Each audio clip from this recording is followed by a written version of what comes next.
So may gugupitan tayo ngayon. Gugupit tayo. Ayan. Ito na yung first time nyo magpagupit. Dito ang gunting na gagamitin natin. Ayan. Yeah, like, comment, subscribe. So ito pala yung ating gugupitan ng aming malunggay. Bali dalawa ito eh. Balak ko nang tanggalan ng mga dahon at balak ko nang pasangain. Bali ito tatanggalin natin dito, dito at sa taas. Tatanggalin natin mismo para sa ganun eh magkaroon ng sanga sa bawat tangkay niya. Yun ang gagawin natin. Sana mabilis natin mapagtangkay ito, mapasanga. Dahil nga, siyempre samantalin itong summer. Dahil alanganin naman pag winter na, wala na. Alam ko, alanganin na mapapasama mo sa pag-winter. So, kailangan mabuhay natin siya at makaligtas itong winter na darating. Medyo malayo pa naman, pero at least sana mabuhay. So, ayan na. Dahan-dahanin natin tanggalin yung mga unang niya, dahon. Ayan. Para hindi mabigla din. Ayan. Nilalagay ko pala dito sa dahil sayang din pwede nating ihalo sa tinola. May lasang malunggay na rin yan. O hindi naman pwedeng gumawang pandesal. Halo natin ang malunggay. Pag sa pandesal, kailangan mo lang i-dry yung dahon.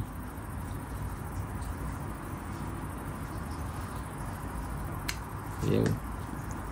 Gupitan natin. Lalaki ng dahon niya eh.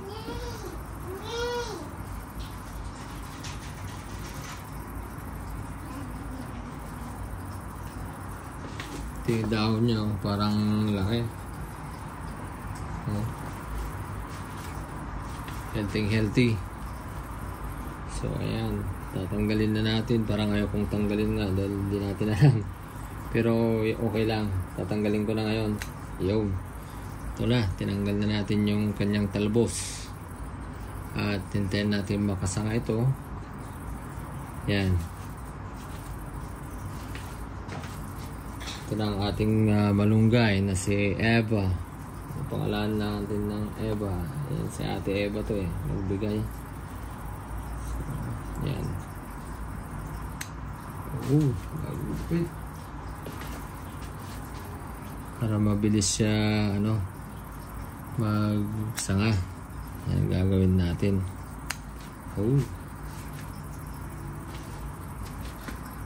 Yan. Ito ang aming malunggay. Yan. Babawasan lang natin ang bawat sanga ng dahon niya nang sa ganun eh mabilis siya makarecover sa at magkakaroon ng sanga. So ayan, parang pogi na, ang gwapo na. Tingnan nyo guys. Ayan. Yan yung tanim namin na malunggay. Yeah. So, sa mga hindi pa nakasubscribe sa amin, so like naman kayo dyan. Subscribe. Yeah, like, comment, subscribe. Ayan, si MJ, na makulit. Yan yung malunggay. It's our flower. No, that's our vegetable. That is our moringa. Vegetable. Moringa.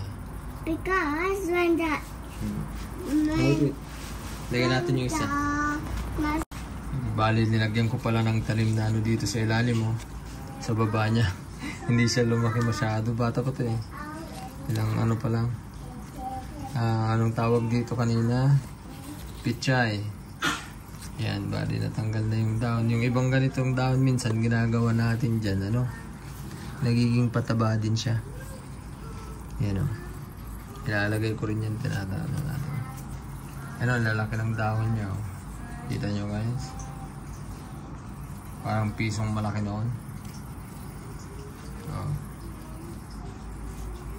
Tapos ito yung aming malunggay, moringa. So ayan. Tali dalawa yan. So tapos na nagupitan ito. Sunod natin yung isa at hihintayin natin sumanga dito sa bawat ano niya dito. Sasanga dyan, sasanga dito sa ilalim, sana sumanga rin dito sa baba para mas maganda natin mapatigas tong mga ano niya. At sana makasurvive sa winter. So ito naman yung ating pangalawang malunggay. Yan. Kita ba?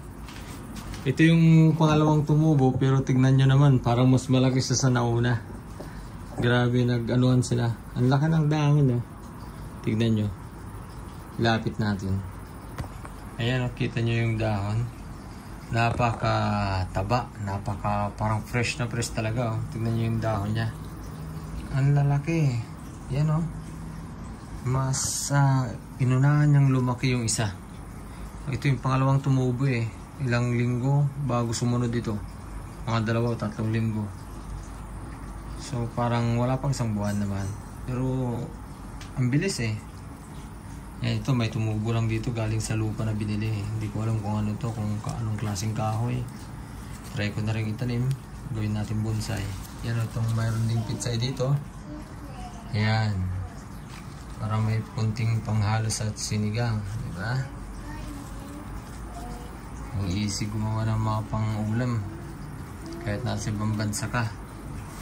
So, kaya minsan hindi rin excuse yung walang makain, wala man lang makaulam. Kasi dito sa ibang bansa napakamahal ng mga gulay na ganito.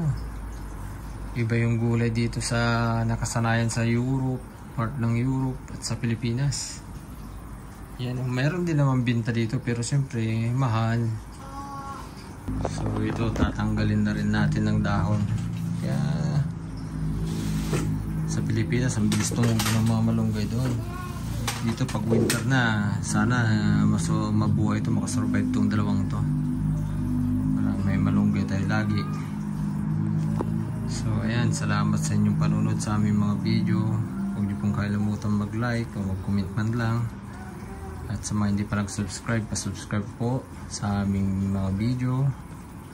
So ayan, maraming salamat po ulit. So tanggalin na natin ulit ang kanyang dahon. At ipapakita ko pagluluto ako ng tinola. Ihalo natin yung mga tinanggal nating dahon. So abangan nyo yan sa next na video namin. So yan, tanggalin na natin yung dahon. Bali ang una natin tatanggalin dito sa baba, yung mga unang dahon o pangalawang dahon pala. Yun. Dahil yung una, yun yung magiging fertilizer din niya sa sarili niya. Dahil siyempre malunggay nga naman superfood yan, masustansya, di ba? So lalagay din natin ito sa ilalim niya mismo. Dahil ano yan, maganda yan sa ano din. So yan, tanggalin na natin itong mga dahon. Ano, lalaki ng dahon niya guys. Ito pa. Ew, tanggalin natin yung mga dahon na. Oh, may panghalo na tayo sa tinola guys. Yan oh. Oh, kahit konti lang yan. Pag naluto ano yan, parang liliit siya eh.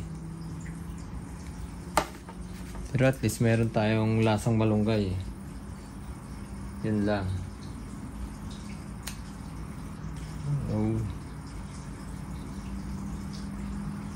May binta dito sa sa mga Asian store.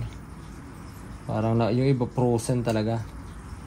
Naka-yellow siya na dahon. Wala kang mabibili na yung fresh. Meron madalang, hindi mo alam kung saan galing. Parang ang lilit na sirana. Yung minsan yung iba nagpupunggos pa. Meron na siyang anong tawag dito, yung nagmumold na. Ito, fresh na fresh talaga oh. So ayan, salamat sa inyong panonood ulit. Sana huwag niyong kalimutan mag-like din o mag-comment sa aming mga tanim, sa aming mga video. So ayan, tanggalin na natin ng kanyang talbos. Ayan, talbos. Dito kaya, saan ko kaya pwedeng talbosan to? Kasi ang ganda ng pagkano niya eh. So ayan. Ayan, tanggal na yung talbos niya. Sana hindi magtampo at mabuhay. Papasangan natin agad dito.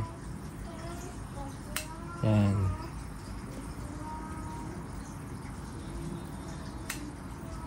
Yun. Gwapo na. Parang nag-ano na tuloy, nag-iba. Pero okay lang. Kasi ganyan talaga sa umpisa. Kailangan nating pasangahin. Tatanggalin ko na lang to. Yun. Yan o. Bali, ito na yung aming tanim ngayon. Tanim pa lang. Pero ang laki ng bilis lumaki nito. Tignan nyo yung puno niya guys. Parang ang ganda ng niya. Ang healthy. Ang taba. Healthy niya. Ito hindi ko alam itong anong klaseng tumubo lang dito sa Alam ko nakakaligtas sa winter to mga to eh. Tanim sa yung pag namili kami ng lupa na nakalagay sa supot yun. Parang 15 liters ba yun? O 10 liters ganon. 5 liters. Ito. Iwan ko kung anong klase yan. Basta tumubo na lang. So ayan. Hindi gaanong basa ang gusto ng ng malunggay. Kasi once na masyadong matubig, doon siya mamamatay. Ayaw niya ng sobrang dami. So limit lang yung kanyang patubig. Baling nilalagay ko pala na yung ng mga itlog. Dinudurog ko siya. Binabayo. Yan. Kaya ultimo itong namin ito is maganda yung dahon. Mataba. Matigas yung niya. Yan. So ayan. Maraming salamat muli sa inyong panonood. Tingin sa namin malunggay. So update ko na lang kayo. Sana mabuhay. Ito. Balak ko pang bawasan siguro ito konti. Yung isa. Pero ang ganda. Ito yung niya eh. Meron kaming yung hindi nakain ng anak namin na kalabasa. Dinurog ko yun. At yun yung pinangdilig ko dito. Ayan. May itlog pala yun. May itlog. Ayan.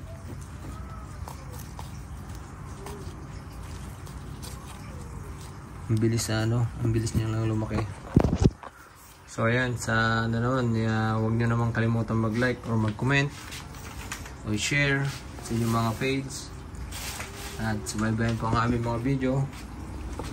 Ayan, maraming salamat. So ito pala yung nakuha nating dahon na pwede nating ihalo sa mga ulam gaya ng tinola, munggo at kung ano-ano pang gulay na pwedeng pang sahog. Tawag sa Ilocano bulang lang. Yung mga kalabasa. Yun. Kung hindi naman dinding. Lagyan mo lang ng luyat at saka pwede na.